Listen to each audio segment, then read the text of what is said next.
Os cientistas mais corajosos ousam falar em ressurreição. Outros preferem o termo em inglês de-extinction. Na prática, eles se referem às tentativas de resgatar o genoma de espécies extintas há milhares de anos e trazê-las de volta à vida. Sim, se você se lembrou do livro e do filme Parque dos Dinossauros, é disso que se trata. Com a diferença de que lá era ficção. Aqui, vamos tratar de realidade. As experiências mais recentes no campo da genética também envolvem os humanos. Cientistas europeus e norte-americanos estão prontos para aplicar as novas descobertas no tratamento ou cura de várias doenças. Uma delas se refere a uma deficiência na produção de glóbulos vermelhos, a outra, a cegueira de bebês. Os avanços nessa área prometem levar a uma nova era na medicina.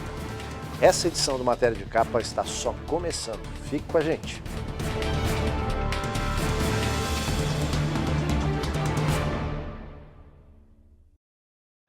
Os planos dele não são nada modestos. Reverter o processo de envelhecimento, permitindo que as pessoas permaneçam jovens por mais tempo e dotar o organismo humano de defesas contra a maioria das doenças, incluindo o câncer. Vamos ver quem é esse personagem. Wiping out viruses either by attacking the viral DNA directly or by altering the cell surface. Professor de Harvard e do MIT, George Church é pioneiro no estudo da genética e cofundador de mais de 20 empresas e institutos dedicados a pesquisas e aplicação prática dos conhecimentos da ciência do genoma. A mais recente delas, a Nebula Genomics, foi criada com base na premissa de que no futuro, mais do que um plano de saúde, as pessoas vão precisar de um mapeamento individual. Com isso, elas saberão que doenças poderão evitar que se instalem no seu organismo e como enfrentá-las com os recursos da terapia genética. Church acredita que o avanço nesse setor abrirá caminho para que as pessoas vivam mais e muito melhor. Em seu laboratório em Harvard, ele trabalha em projetos relacionados com a produção de órgãos para transplante que impeçam a rejeição e para reconstituir tecidos e outras partes do corpo humano. Nas horas de folga, ele pesquisa a recuperação de animais extintos há milhares de anos. Aos alunos e colegas de Harvard, Church não esconde que boa parte de suas ideias surgem quando está cochilando na mesa de trabalho ou no transporte a caminho da universidade. To some extent, you can see what you're thinking here in broad strokes. You see different parts of the brain light up if you're thinking about. Desde que o sequenciamento do genoma humano foi concluído em 2003, parte da comunidade científica pretende ir além. Do que exatamente estamos falando? Da possibilidade de gerar vida por meios artificiais. Isso é assustador, não é mesmo?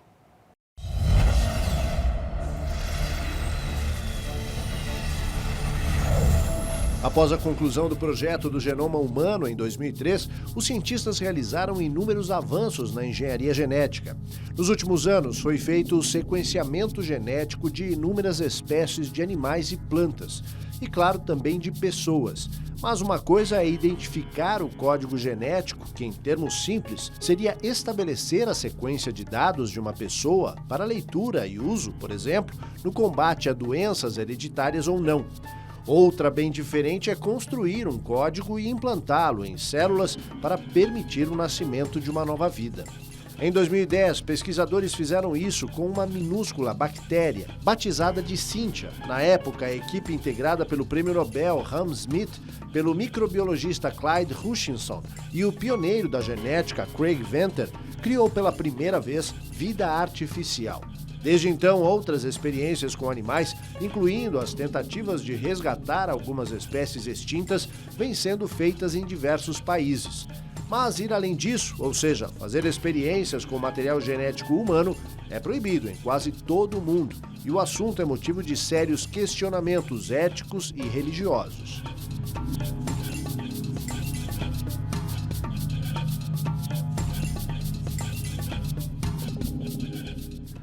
Até agora, o mais ousado projeto de reconstituição foi desenvolvido pela Universidade de Copenhague, na Dinamarca. Trata-se de uma espécie humana. O nome do estudo já dá o que pensar. Projeto Lázaro. Quem conhece a Bíblia sabe do que estamos falando.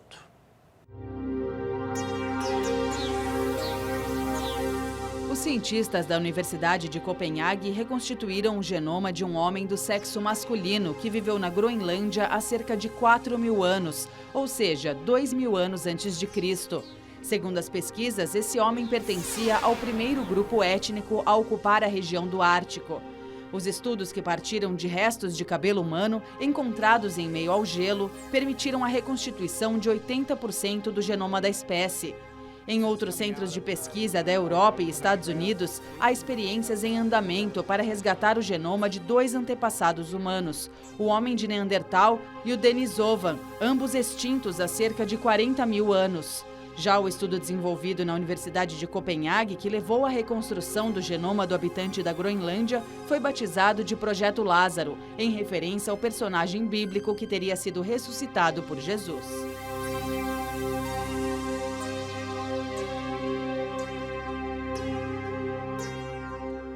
Já faz algum tempo que os cientistas esperam pela oportunidade de aplicar em humanos os conhecimentos da engenharia genética que podem permitir a cura de várias doenças. Agora, 2 laboratórios, um da Suíça e outro dos Estados Unidos, estão só aguardando a permissão das autoridades de saúde para iniciar os tratamentos.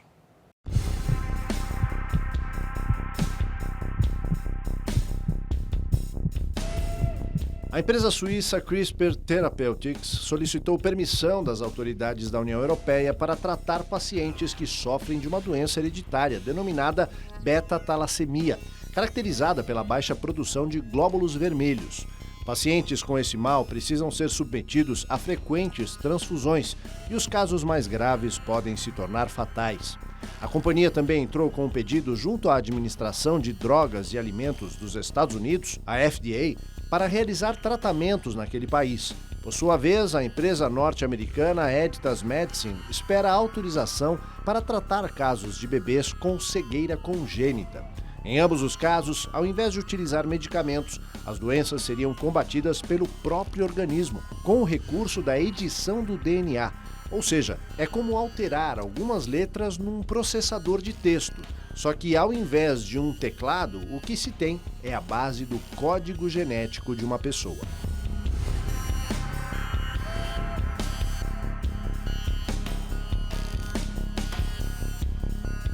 Quando se fala de doenças raras, aí se fala de doenças genéticas especificamente, e neste momento se fala de doenças genéticas causadas por um gene. Então, quando tu tem um gene, né, doença mendeliana, tu tem um gene, uma mutação que vai causar um fenótipo patológico.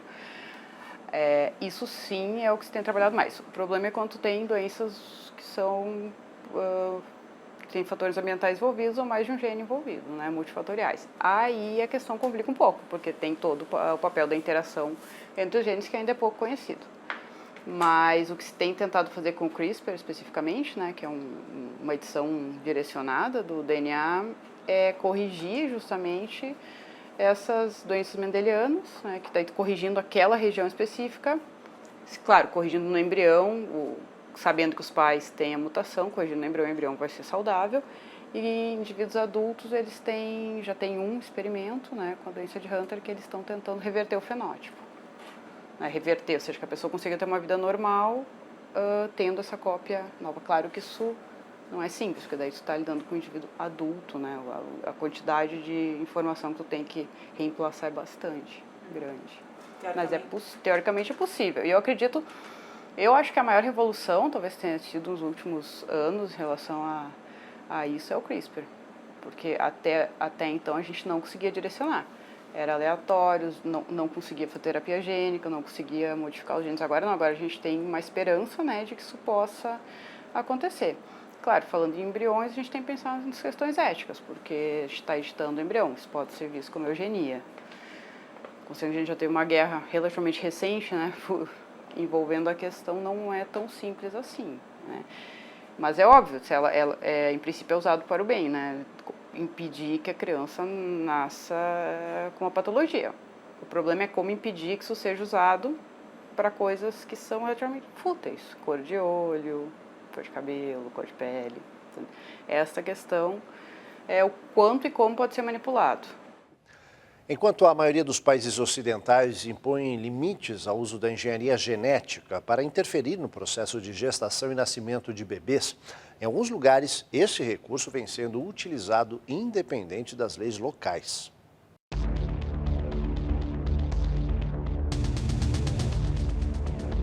A China lidera a corrida para a aplicação dos recursos da engenharia genética na medicina, seja para tentar a cura de doenças, a substituição de órgãos e suspeita-se até mesmo para alterar características de bebês.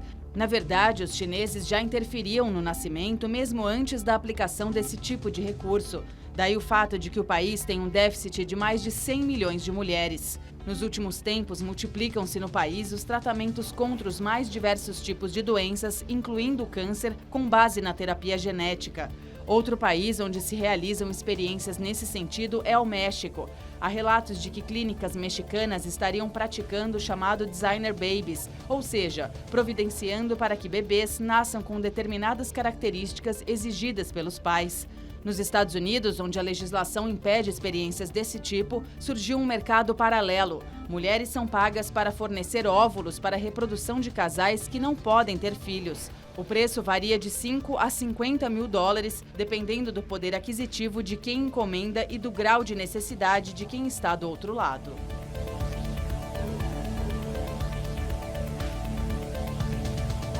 A ciência ela é amoral, ou seja, ela não tem nenhum tipo de interesse ou enfim, uma moral em si, né? O que acontece é que, às vezes, o que o cientista faz no laboratório tem um impacto na sociedade que o próprio cientista não tem noção, né? E para isso servem as regulamentações, né? Porque não é assim, vamos começar a editar embriões. Isso precisa ser regulamentado, quando isso pode ser feito, como isso pode ser feito, né? Em que escala isso pode ser feito. Porque a eugenia foi um problema sério durante a Segunda Guerra Mundial, né? Se selecionava, é a mesma coisa, se pensava, lá selecionavam pessoas com certas características físicas. Agora a gente não está selecionando pessoas, a gente está selecionando embriões e está alterando eles para eles terem as características ou que são melhores para ele, no caso de saúde. O problema é isso passar para outra coisa, né? Já acontece, ou seja, escolher sexo, quando se faz fertilização in vitro, esse tipo de situação é sempre muito complicado do ponto de vista ético, né? Até que ponto pode interferir? Né? Até que ponto pode ser algo inocente quando parte de um indivíduo e talvez eu queria ter um filho de olho azul, ok? O problema é quando isso vira uma coisa institucionalizada, quando tem um poder maior querendo usar isso em favor próprio. E a humanidade, ela é racista, ela tem esse cunho, é evidente, a gente luta diariamente contra o racismo, né? E aí, de todos os lados, as tribos indígenas, por exemplo, têm rivais entre si, as tribos africanas, historicamente, o ser humano tende a competir com outro grupo, ele tende a tentar eliminar ou assimilar outro grupo, e ele vê o que é diferente como algo que ele não quer para ele, né? E numa sociedade, por exemplo, que é miscigenada como a nossa, tem uma vantagem social, infelizmente, quem tem certas características, né? Isso tem que ser derrubado, isso não tem que ser enaltecido. Para quem tem algumas dúvidas ainda sobre o assunto, vamos tentar esclarecer alguns pontos. Por exemplo, qual é a diferença entre genoma e DNA?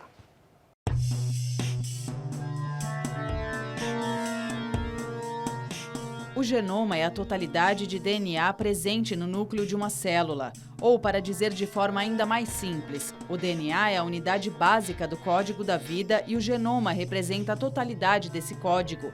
No genoma humano, por exemplo, existem bilhões de pares de bases de DNA. Tudo isso está comprimido no núcleo de cada célula de uma pessoa. Para quem ainda não entendeu, vamos imaginar que o genoma é um livro e o DNA é o grupo de caracteres que juntos compõem o livro. Mas não se pode esquecer que esse código da vida também inclui as proteínas, que têm um papel decisivo na atuação no DNA, para as funções das células e, portanto, do organismo. E agora vamos a outra dúvida muito comum. Qual é a diferença entre gene, genoma e DNA?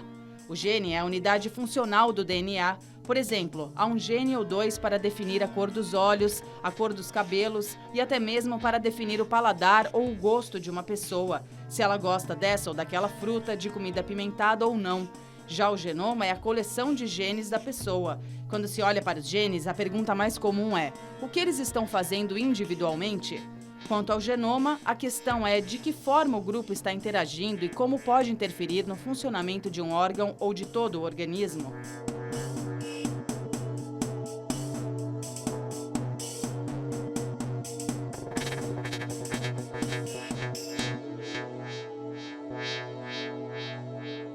Em relação aos órgãos, o que tem se feito hoje, as tentativas são criar órgãos a partir de células-tronco, ou seja, se usa um suporte de um órgão original, de colágeno, o que for, e a partir daí se cria com células-tronco que pode se diferenciar em qualquer outro tipo de célula, né? Isso obviamente ainda não está sendo usado, né? São só experimentos, mas tem progredido bem. O que se tem usado muito são os micro-órgãos, né? Minicérebros, mini-pulmões, que são justamente desenvolver esses órgãos até um estágio embrionário para poder usar eles para pesquisa. Isso permite com que tu estude células humanas ou um órgão mais primitivo, digamos, humano, ou no estágio mais basal, desenvolvimento mais humano, então não precisa mais usar um modelo animal. Então, a Zika, por exemplo, a maioria dos estudos foram com minicérebro. Então, isso pode não ajudar numa questão direta, que é o transplante de órgãos, ou qualquer coisa desse tipo, mas ajuda ao desenvolvimento científico de uma maneira impressionante. Daqui a pouco, cientistas reconstituem o genoma de um pássaro extinto há 700 anos. E mais, descoberta abre caminho para trazer de volta à vida outras espécies extintas há séculos. A gente volta já.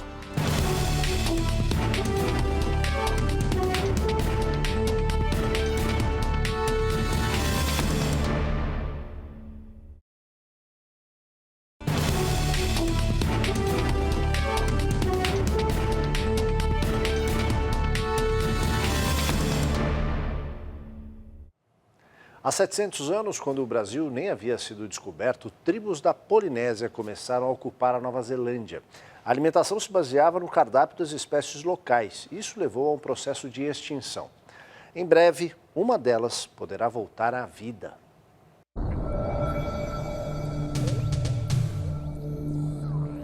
Cientistas da Universidade de Harvard reconstituíram praticamente todo o genoma do pássaro bush moa, espécie nativa da Nova Zelândia, extinta há 700 anos. O desaparecimento se deve ao fato de que esse pássaro era um dos principais alimentos das tribos polinésias, que passaram a ocupar a região por volta do final do século XIII.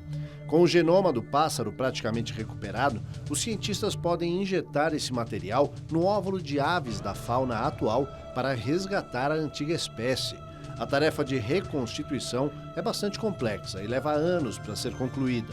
Inicialmente, os cientistas recolheram amostras de tecido de fósseis expostos no Museu de História Natural de Toronto, no Canadá. Em seguida, eles extraem o DNA e depois começa o mais difícil: distribuir as partículas nos locais exatos do genoma, ou seja, em qual cromossomo e em que ordem. Alison Cloutier, integrante da equipe da Universidade de Harvard, explica: existem 900 milhões de nucleotídeos, que são os blocos construtores dos ácidos nucleicos, ou seja, DNA e RNA. O trabalho deles consiste em montar o quebra-cabeças no genoma do emu, um parente próximo do extinto pássaro bush moa. Por sua vez, o emu é a maior ave nativa da Austrália e guarda parentesco com a ema, a maior ave das Américas.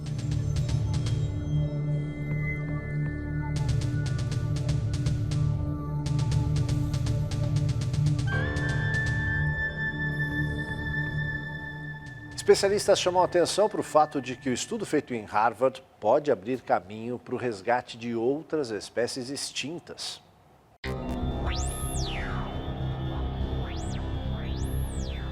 Ben Novak, pesquisador do projeto Revive and Restore, dedicado à recuperação de espécies que deixaram de existir, destaca a importância do projeto desenvolvido em Harvard. Ele próprio se dedica ao resgate do pombo passenger, extinto há mais de 100 anos, e acredita que o trabalho de seus colegas vai facilitar as pesquisas sobre o tema, uma vez que o genoma dos pássaros é muito semelhante.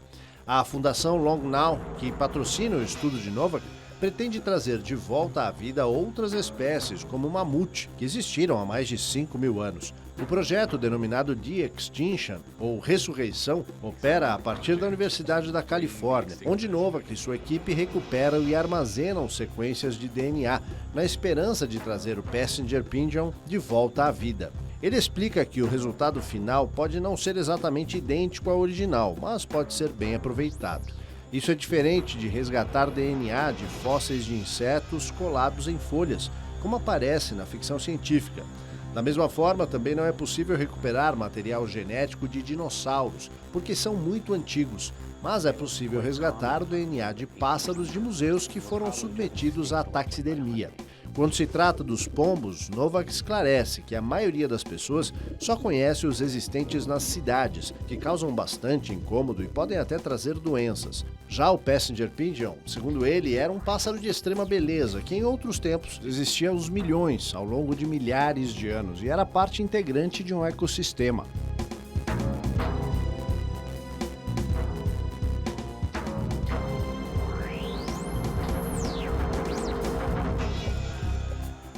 Se depender da determinação de alguns grupos de pesquisadores, outras espécies poderão voltar à vida na Terra.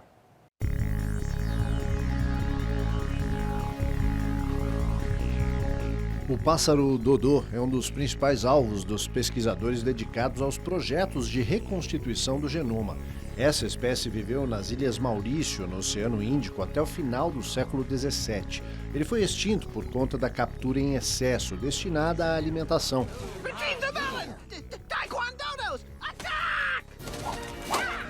Inicialmente resgatado pela ficção, que lhe deu traços bastante simpáticos, o dodô foi transformado em personagem de livros e filmes, o que lhe garantiu muitos admiradores.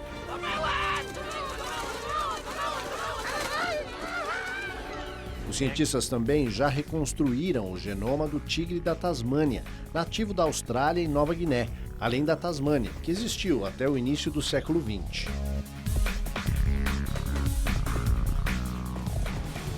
Em instantes, o sequenciamento genético na palma da mão. E ainda a análise de DNA permite a reconstrução da face do mais antigo esqueleto encontrado no Reino Unido. Não sai daí.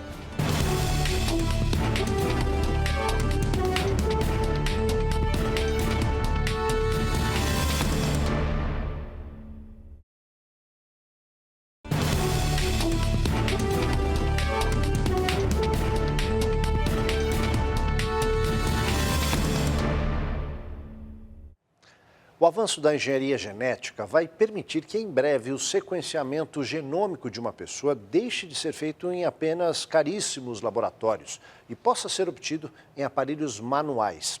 O primeiro deles já está em fase de testes no Reino Unido.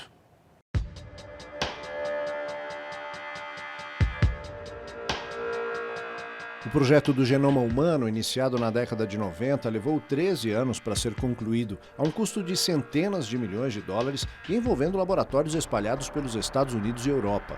Agora isso está mudando rapidamente. Em breve será possível ter o mapeamento genético de uma pessoa a partir de um aparelho manual que vai custar cerca de $1.000, algo em torno de R$ 3.200. O primeiro deles será lançado pela empresa britânica Oxford Nanopore. Claro que existe uma diferença em realizar o mapeamento e analisar os resultados, e isso continuará sendo uma tarefa para especialistas. O professor Nicholas Lohmann, da Universidade de Birmingham, no Reino Unido, está otimista com os avanços nessa área e acredita que, em pouco tempo, o sequenciamento do genoma será uma ferramenta de rotina para os médicos.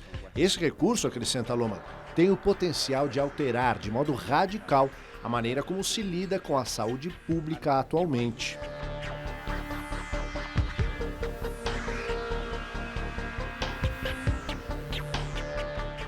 Pesquisadores do University College London reconstruíram por completo a face do mais antigo esqueleto encontrado no Reino Unido através de análise de DNA.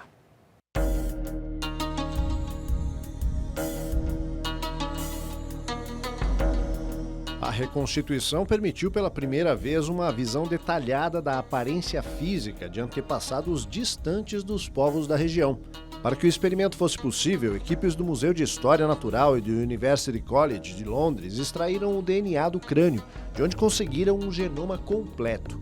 Com a análise desse material, os artistas Alphonse e Adri Kennis, especialistas em modelagem paleontológica, criaram um modelo realista de um rosto masculino com base nas medidas conhecidas do crânio real do Cheddar Man, encontrado durante uma escavação há mais de 100 anos numa caverna no desfiladeiro de Cheddar Somerset, na Inglaterra. Agora, os cientistas descobriram que o homem, de 10 mil anos, tinha pele e cabelos escuros e olhos azuis, o que leva os cientistas a acreditarem que a pele branca é um fenômeno mais recente do que se imaginava.